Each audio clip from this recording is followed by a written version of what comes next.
الحمدللہ رب العالمین والصلاة والسلام علی سید الانبیاء والمرسلین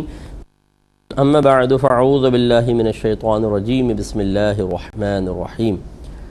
الحمدللہ الہادی پروگرام میں نبی کریم صلی اللہ علیہ وسلم کی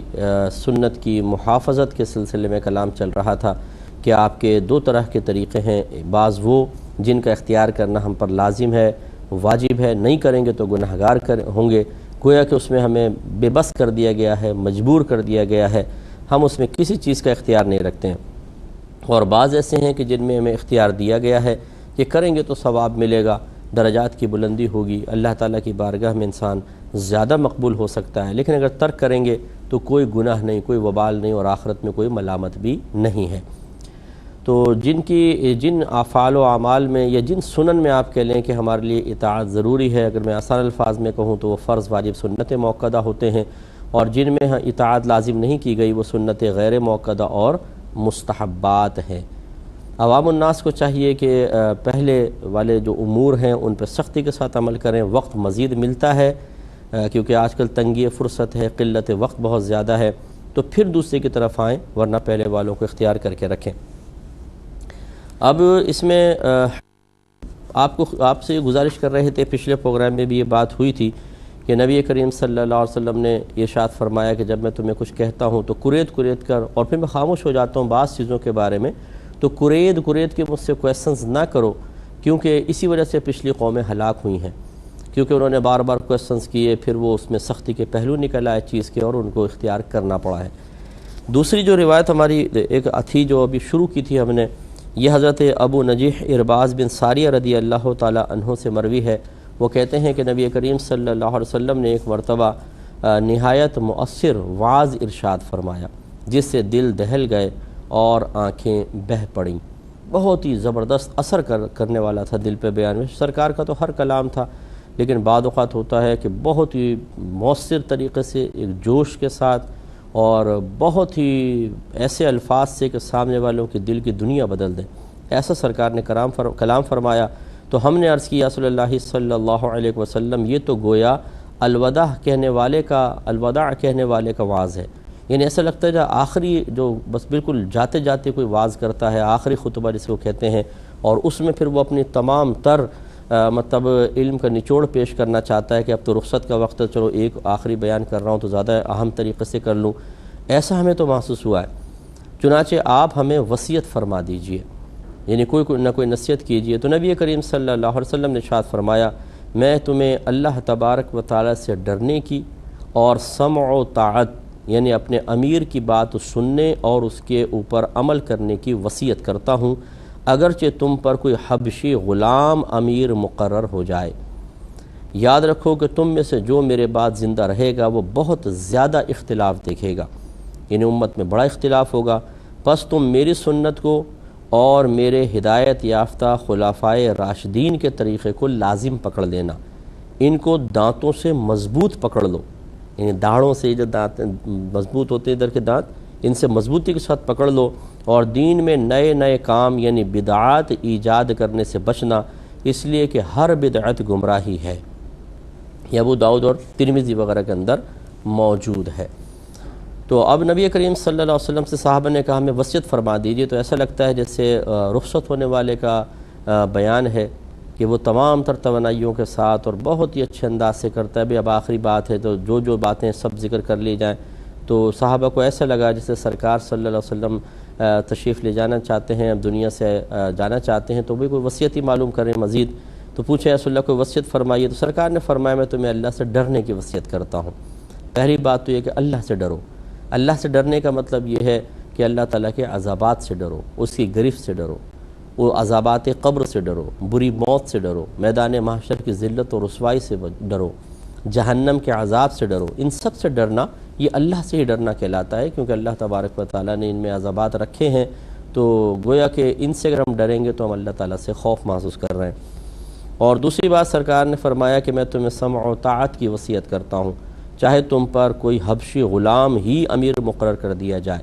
یعنی جب تک وہ تمہیں اللہ کی طرف بلا رہا ہے، رسول کی طرف، نافرمانی کا قصد و ارادہ نہیں کرتا، خلاف شرع امور کی دعوت نہیں دیتا، اس کا حکم نہیں دیتا، تو تم پر اطاعت لازم ہوگی۔ ہاں اگر وہ غلط قسم کے امور کی اطاعت کی طرف بلائے تو پھر اس کے اندر یہ تو حدیث واضح طور پہ موجود ہے کہ اللہ تبارک و تعالیٰ کی اطاعت میں یا اللہ تعالیٰ کے حکم کے مقابلے میں کسی مخلوق کی یا انسان کی اطاعت جائز نہیں ہے، چاہے وہ پھر ماں باپ ہوں، وہ استاد ہو، اگر غلط کام کا حکم دے رہا ہے بالفرض اور اللہ تعالیٰ اس کے رسول کا حکم اس کے جانب مخالف ہے تو ان کی اطاعت نہیں کی جائے گی، یہ حکم یاد رکھیں۔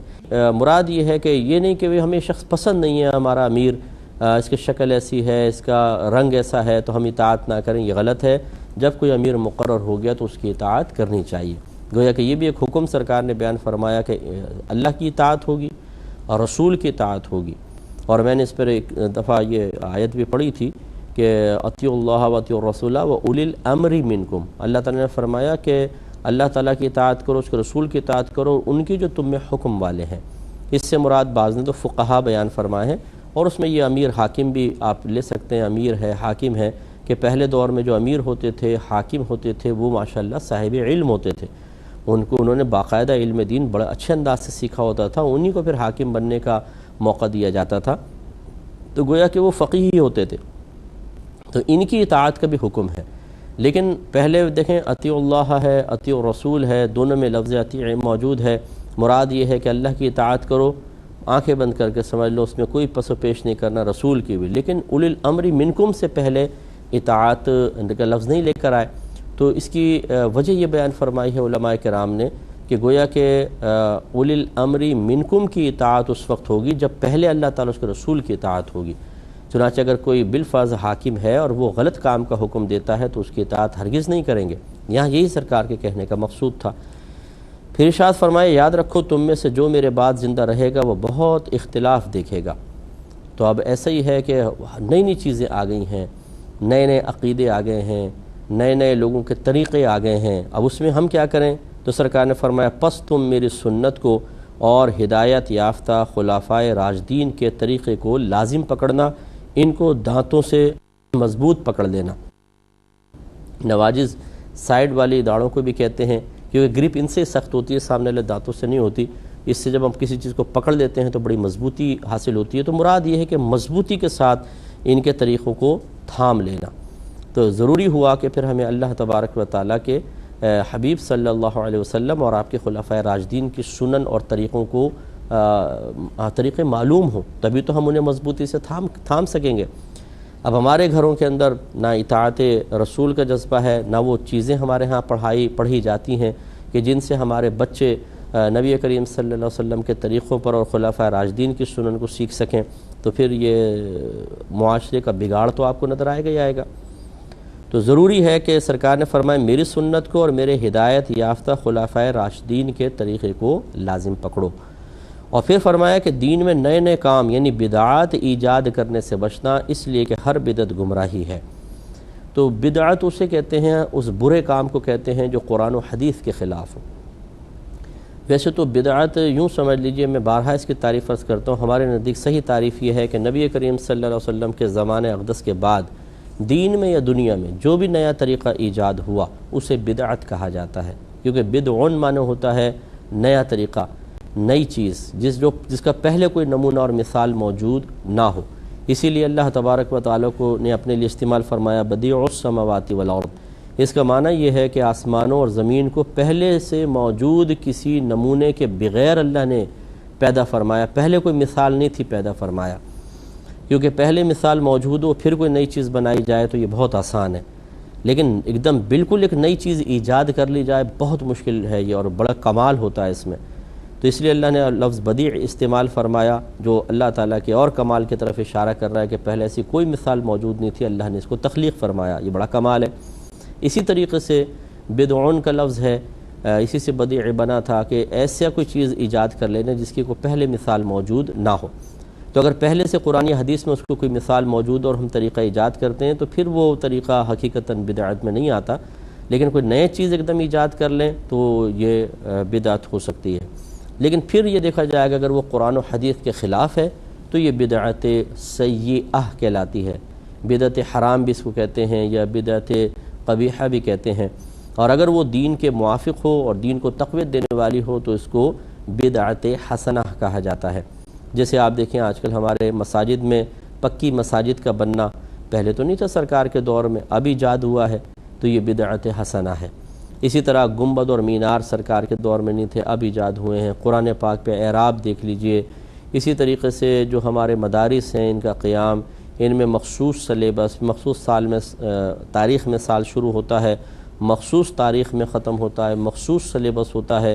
اور مخصوص پھر ان میں تقریبات ہوتی ہیں ہمارے اداروں کے اندر۔ یہ سب کے سب کیا ہیں؟ بدعات ہیں اور بدعت حسنہ ہیں، کیونکہ یہ طریقے پہلے دور کے اندر موجود نہیں تھے۔ خصوصاً سرٹیفکیٹ دیکھ لیں آپ، سند دیکھ لیں، سرکار نے تو کبھی کسی صحابی کو تحریری سند عطا نہیں فرمائی، ان میں مجتہد بھی تھے، عالم بھی تھے۔ آج ہمارے ہاں سب سے پہلے سند پوچھی جاتی ہے، آپ عالم ہیں سند پیش کریں، مفتی ہیں تو سند پیش کریں، ان کو پیش کرنی پڑتی ہے، ورنہ ہم کہتے ہیں ہم آپ کو نہیں مانتے، نہ عالم نہ مفتی۔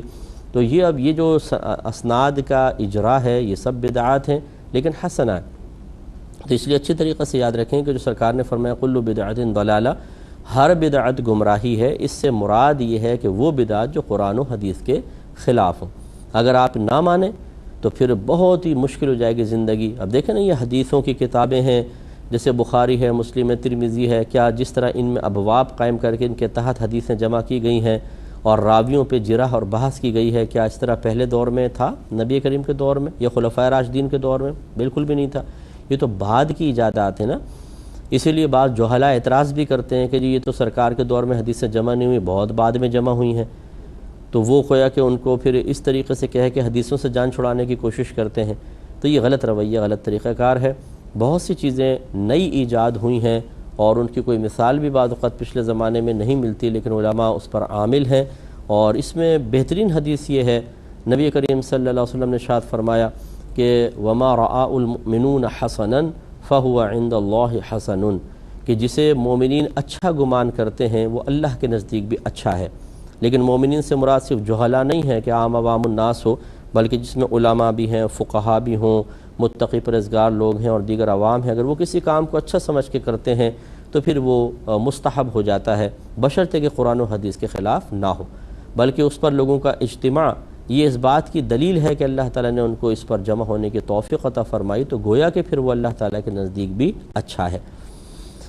لیکن اب آپ دیکھیں اس میں وہی بات کہ نبی کریم صلی اللہ علیہ وسلم نے اپنے سنن کو مضبوطی سے پکڑنے کا حکم ارشاد فرمایا۔ معلوم یہ ہوا کہ اللہ تعالیٰ نے جو اپنے حبیب کی اطاعت کا حکم دیا ہے اس پر ہمیں عمل پیرا ہونا ہوگا، اگر نہیں ہوں گے تو ہم راستے سے بھٹک جائیں گے اور گمراہی ہمارا مقدر بن جائے گی، اور ہم دنیا بھی برباد کر بیٹھیں گے اور آخرت بھی تباہ کریں گے۔ اگلی روایت ایک اور دیکھ لیں،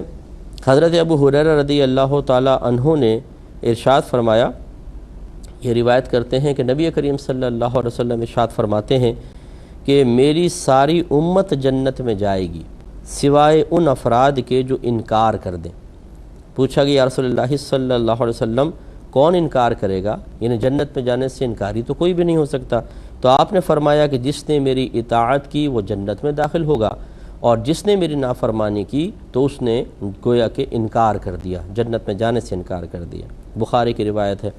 اس سے بھی معلوم ہوا کہ دیکھیں اس میں انہی سنن کا بارے میں کلام ہو رہا ہے کہ جن پر عمل کرنا ہمارے لیے انتہائی ضروری ہے، جن کو سنن الہدیٰ سے میں تعبیر کر رہا ہوں، یا جس میں سرکار کی اطاعت کرنا واجب ہو جاتا ہے، آپ کی پیروی کرنا، آپ کا حکم ماننا ہم پر لازم ہو جاتا ہے، یہ اس کے بارے میں بیان ہے۔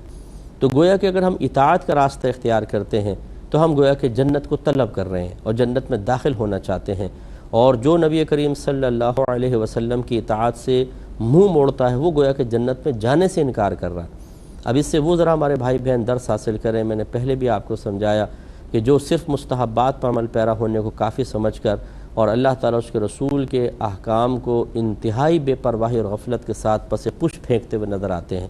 ارے یار بس ٹھیک ہے اتنا کر لیا کافی ہے، اللہ تعالیٰ کرم فرمائے گا، سرکار ہم سے راضی ہو جائیں گے، سرکار شفاعت فرمائیں گے، ہم جنت میں چلے جائیں گے۔ ارے بھائی یقیناً میرے آقا صلی اللہ علیہ وسلم کی وہ حدیثیں موجود ہیں جس میں آپ نے شفاعت کا وعدہ فرمایا ہے، لیکن یہ اسی وقت ہوگا نا کہ جب آپ ایمان سلامت لے جائیں گے۔ اگر اللہ نہ کرے، خدا نہ کرے ہماری نہ خواہش ہے، نہ ہم مطلب کسی کے لیے ایسا سوچ سکتے ہیں، کیونکہ ایسا خواہش رکھنا بھی کفر بن جائے گا کہ ہم تو چاہتے ہیں سب اپنا ایمان دنیا سے لے کر جائیں اور کسی عذاب کے بغیر جنت میں داخل ہو جائیں، لیکن بھائی گناہوں کی کثرت کی وجہ سے، جہالت کی وجہ سے، شیطان کی اطاعت میں دوام اور استمرار اختیار کر کے انسان خود اپنے ایمان کو بعض اوقات ضائع کروا بیٹھتا ہے۔ جیسے کہ حدیث میں ہے، سرکار صلی اللہ علیہ وسلم نے فرمایا ایک زمانہ ایسا آئے گا کہ انسان صبح ایمان کی حالت میں کرے گا لیکن شام کو کافر ہو جائے گا، اور شام ایمان کی حالت میں کرے گا لیکن صبح وہ کافر ہو جائے گا۔ مراد یہی ہے کہ فتن انتہائی زیادہ ہوں گے، گمراہیوں کی طرف لوگ بڑھیں گے، علم دین کم ہوگا، صحبتیں گندی ہوں گی، ایمان خطروں میں پڑ جائیں گے۔ آج کل جو سوشل میڈیا پہ بیٹھ کے تیر اندازی کر رہے ہیں اور جو بھی وہاں پر بیٹھ کر چرب زبانی کر رہا ہے، چاہے اس کو آتا ہی نہیں جاتا، کیونکہ ہمارے پاس اتنا علم تو ہوتا نہیں ہے۔ ہمارے پاس سے مراد عوام کی بات کر رہا ہوں کہ وہ کسی کی علمیت کو پرکھ اور جانچ سکیں، ان میں اتنی صلاحیت نہیں ہوتی۔ بس ہم جس سے متاثر ہوتے ہیں ہم تو کہتے ہیں اس کے بعد بہت علم ہے۔ یہ غلط بات ہے، یہ آپ میرے بارے میں بھی نہ کہیں، آپ کو کیا پتہ میرا علم کتنا ہے اور کتنا نہیں، اور اس کی گہرائی کتنی ہے، یہ تو ایک صاحب علم بتا سکتا ہے۔ ہاں ہم حسن ظن قائم رکھ سکتے ہیں، کسی کا علم اچھا لگا، اس سے ہمیں سیکھنے کو مل رہا ہے تو ہم نے اس کی طرف اطاعت پہ قدم بڑھا دیا۔ لیکن یہ کہنا کہ اب جو کچھ یہ کہہ رہا ہے تو جو صحیح بھی ہیں اس کو بھی غلط قرار دے دیں، یہ غلط رویہ ہوتا ہے۔ تو اس طرح بہت سارے لوگ اب سوشل میڈیا پہ آپ دیکھ لیں، یہی تباہی مچی ہوئی ہے کہ انسان غلط چیزوں کو بھی صحیح کہہ کر قبول کر رہا ہے، اور چونکہ علم نہیں ہوتا، اچھی صحبت نہیں ہوتی، تو بہت سے لوگ خطرے میں ہیں۔ تو اس لیے کوشش یہی کرنی چاہیے کہ ہم نبی کریم صلی اللہ علیہ وسلم کے طریقوں کو سیکھیں، قرآن کے قریب آئیں، حدیثوں کے قریب آئیں، اور علم کو علماء کے ذریعے، صحیح علماء کے ذریعے سیکھ کر اپنی آخرت کو بہتر سے بہتر بنائیں، اور عمل کو معمولی سمجھ کر نہ چھوڑیں، اطاعت رسول سے منہ نہ موڑیں، اس سے بیزاریت اختیار نہ کریں، اسے اپنے لیے ایک بوجھ نہ سمجھیں کہ یار کون سرکار کی سنت پہ عمل کرے، کون سرکار کا کہنا مانے، ماننا پڑے گا، ورنہ اللہ نہ کرے ایمان ضائع ہوا، پھر تو گئے کام سے، نہ شفاعت ہے نہ جنت، اور اگر ایمان سلامت لے گئے